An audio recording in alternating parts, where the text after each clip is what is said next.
จ้าหน้าที่ตำรวจในประเทศไทยได้เข้าจับกุมชายหนุ่มลาว3 คนที่พยายามลักลอบทุเรียนจากสวนของชาวบ้านคือแฟนเพจจันทบุรีแจ้งข่าวได้รายงานว่ามีหนุ่มลาว3 คนลักทุเรียนเจ้าหน้าที่ตำรวจสถานีตำรวจภูธรทุ่งเบญจาจับกุมคนร้ายที่ก่อเหตุลักทรัพย์ในสวนมักไม้ในพื้นที่อำเภอท่าไม้ห้อยตำรวจโทพิษณุคาดพันโนห้อยเวรสพทุ่งเบญจาพร้อมเจ้าหน้าที่สายกวดได้ร่วมกันเข้าจับกุมชาวลาวจำนวน3 รายพร้อมของกลางเป็นรถซาเล้งและกระทุเรียน1 เข่งจากการสอบสวนเบื้องต้นผู้ต้องหาทั้ง3 รายได้ให้การสารภาพว่าได้เข้าไปลักทุเรียนจากสวนมักไม้บริเวณแพร่งขายังซอย4 หมู่ 2 ตำบลสองพี่น้องอำเภอท่าไม้จังหวัดจันทบุรีโดยตั้งใจจะนำเอาทุเรียนออกไปขายเพื่อจะสร้างรายได้ให้กับตนเองซึ่งเจ้าหน้าที่ตำรวจของไทยได้นำเอาตัวผู้ต้องหาทั้งหมดส่งพนักงานสอบสวนสพทุ่งเบญจาเพื่อดำเนินคดีตามกฎหมายพร้อมขยายผลตรวจสอบว่ามีการกระทำผิดในลักษณะเดียวกันในพื้นที่อื่นๆอีกหรือบ่คือในข่าวเจ้าหน้าที่ตำรวจของไทยบ่ได้ให้ข้อมูลเบื้องต้นเกี่ยวกับคนลาวทั้ง3 คนว่ามาจากบ้านยังเมืองยังและแขวงยังในประเทศลาวซึ่งอาชีพที่เฮ็ดในประเทศไทยก็บ่ได้บอกว่าเป็นกรรมกรเป็นแรงงานหรือว่าหยังต่างๆที่อยู่ในประเทศไทยฮู้แต่ว่าตะเวนลักทุเรียนจากสวนของชาวบ้านนี่อาจจะเป็นข่าวที่คนลาวบ่ค่อยอยากจะได้ยินปานใดกับการไปสร้างเรื่องเสื่อมเสียในต่างประเทศคนลาวไปสร้างความเสียหายในต่างประเทศกลายเป็นข่าวเสื่อมเสียซึ่งว่ามันเสียทั้งประเทศมันบ่ได้เสียเฉพาะแต่คนที่ว่าไปก่อเหตุมันกระทบถึงภาพลักษณ์ของประเทศลาวโดยรวมเพราะว่า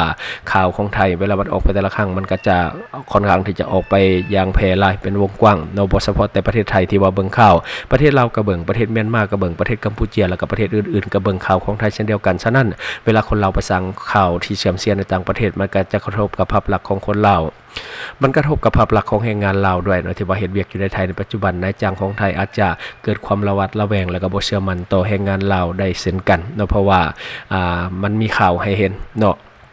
เพราะว่าหลายๆคนที่ว่าไปเฮ็ดเวียกอยู่ในประเทศไทยเขาเองก็พยายามที่จะสร้างภาพลักษณ์ให้มันดีในสายตาของนายจ้างไทยเพื่อที่เขาเองก็จะได้แสวงหาผลประโยชน์จากนายจ้างในการเฮ็ดเวียกกับนายจ้างช่วงนี้ยิ่งมีข่าวลบๆของกระเทยลาวที่ว่าไปซ้ำเติมกระเทยไทยที่ว่าถูกฆ่าเสียชีวิตจากเหตุการณ์ฆ่าโหดเหี้ยมซึ่งว่าสายจีนฆ่ากระเทยไทยก็คือโหดเหี้ยมรายที่มีการควักหัวใจแล้วก็ควักปอดออกมาสังคมไทยก็วิพากษ์วิจารณ์อยู่ในปัจจุบันกลายเป็นข่าวที่สังคมไทยให้ความสนใจซึ่งว่ามันก็เป็นข่าวเสื่อมเสียอยู่แล้วยิ่งมีข่าวเกี่ยวกับเรื่องของการลักขโมยในประเทศไทยยิ่งตอกย้ำความเสื่อมเสียขึ้นไปตื่มช่วงนี้ทุเรียนกำลังเป็นราคาบ่แปลกที่ว่าเป็นอย่างคนหายจึงพยายามที่จะเข้าไปลักทุเรียนกำลังได้ราคาดีในช่วงนี้ปีก่อนๆนั้นนี่ก็เคยมีข่าวที่คนเราถูกจับย้อนทุเรียนเพราะว่าเป็นการขายทุเรียนก็คือบ่เป็นลูกจ้างไผก็ซื้อทุเรียนมาขายด้วยตนเองจึงเฮ็ดให้เจ้าหน้าที่ตำรวจเข้าไปสกัดจับก็คือมันเป็นอาชีพสงวนของคนไทยบ่สามารถที่จะเฮ็ดได้มันบ่ได้ผิดที่ขายทุเรียนแต่ว่าการหับทุเรียนมาขายเป็นของตนเองหมายความว่าบ่ได้เป็นลูกน้องไผมันเป็นอาชีพสงวนของคนไทยซึ่งคนต่างดาวบ่สามารถที่จะหาบเล่ขายเครื่องขายของเพราะมันเป็นอาชีพที่สงวนไว้เฉพาะคนไทยเท่านั้นตกมาปีนี้เกิด3 หนุ่มรวมหัวกันเข้าไปลักทุเรียนกลางสวนโดยเจ้าหน้าที่ตำรวจสามารถที่จะจับได้คาสวนอันนี้ก็เป็นข่าวเสียที่ว่าเกิดขึ้นเกี่ยวข้องกับทุเรียนปีนี้พฤติกรรมนี่ก็เป็นพฤติกรรมที่บุคคลเอาเป็นแบบอย่างเด็ดขาดสำหรับคนเราที่ว่าไปอยู่ในประเทศไทยเพราะว่ามันสร้างความเสื่อมเสียและก็ถ้าว่าเฮามีคดีติดโตในประเทศไทยเฮาเองอาจจะเข้าไทยยากขึ้นเวลาไปสมัครเวียกสมัครงานก็จะยากขึ้นเช่นกันเพราะว่าถ้ามีคดีติดโตยิ่งเป็นคดีลักทรัพย์หรือว่าคดีความรุนแรงต่างๆยิ่งสมัครเวียกยากและช่วงนี้ทุเรียนถือว่ากำลังทยอยเข้ามาในประเทศลาวเพราะว่าบ้านเฮานี่ถือว่านำเข้าจากต่างประเทศเกือบ 100% ตอนนี้ทุเรียนกำลังทยอยเข้ามาส่วนใหญ่นำเข้าจากประเทศไทยคุณภาพดียอมรับว่าคุณภาพดีแต่ว่า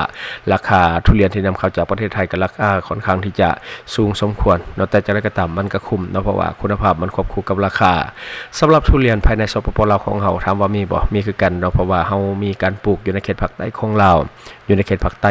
ซึ่งว่า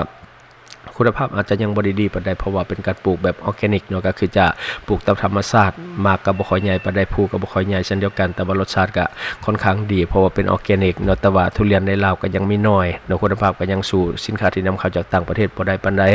และคาดว่าบ่พอเท่าใดปีต่อหน้าลาวเฮาเองก็จะมีทุเรียนที่มีคุณภาพยิ่งขึ้นเพราะว่าในปัจจุบันก็คือทางการเพิ่นปล่อยสัมปทานให้กับหลายบริษัทที่จะลงทุนปลูกทุเรียนไปประเทียมห้อยในเขตภาคใต้ของลาวก็คือแขวงอัตตปือและคาดว่าอีกบ่ เพราะในปีต่อหน้าเนาะทุเรียนลาวก็จะออกสู่ตลาดทั้งภายในและต่างประเทศหลักๆก็คือจะส่งไปประเทศจีนเพราะว่าตอนนี้เรามีรถไฟลาวจีนซึ่งสะดวกในการขนส่งสินค้าจากสปปลาวไปยังต่างประเทศได้อย่างง่ายดายยิ่งเป็นสินค้าเกษตรยิ่งตอบโจทย์ในปัจจุบันก็คือ